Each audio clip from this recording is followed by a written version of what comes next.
Like most vehicles, a World Rally car has a thirsty internal combustion engine, which needs fuel to produce that all-important horsepower and hopefully super quick stage times. But fueling a WRC car is not simply a matter of driving to the local service station. Things are a little more complicated than that. The fuel, actually, you don't actually drive down the road and pull into your local fuel station and fill up with fuel and collect your green shield stamps and off you go again. It's very strictly controlled by the FIA. And you take the fuel in the service park. There's a refueling area in the service park.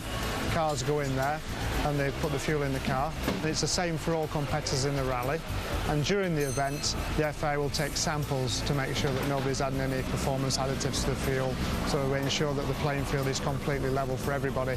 And we're working very hard with manufacturers now on future of biofuels and green fuels and everything, because it's good for the environment.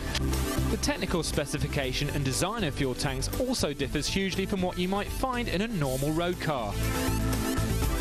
This is a complete fuel cell from a WRC 2006 Subaru Impreza, and what you've got here is that the fuel tank actually sits underneath the car. So it's very similar to conventional cars. It's not inside the boot, so it sits underneath. This is where the fuel cell sits. And imagine the floor of the car underneath, and it goes up against the floor, and in this area then this is the fuel cell. This is actually the transmission tunnel where the prop shaft will come through and the exhaust. Underneath as well is a lot of heat shielding to actually protect the fuel cell from the temperature coming through.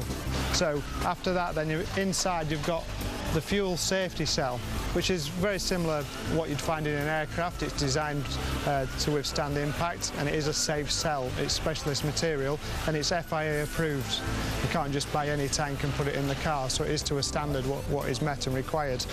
So you've got your base plate, your fuel cell, which will hold 85 litres of fuel, and then you've got the fuel collector system, which has all the fuel pumps in and the pressure regulators, which then delivers the fuel to the engine. And then on this side is where the fillers will go in, so special adapters which put the fuel into the car. Surprisingly enough, it's possible for the WRC teams to change an entire fuel tank during a rally, as happened to Chris Atkinson's car in Turkey last year. But it's something Paul and the Subaru team don't want to have to repeat this year. I don't want to be changing a fuel cell in Turkey, but hopefully all these components are reliable. We know they're reliable, and hopefully it'll help us to a good result.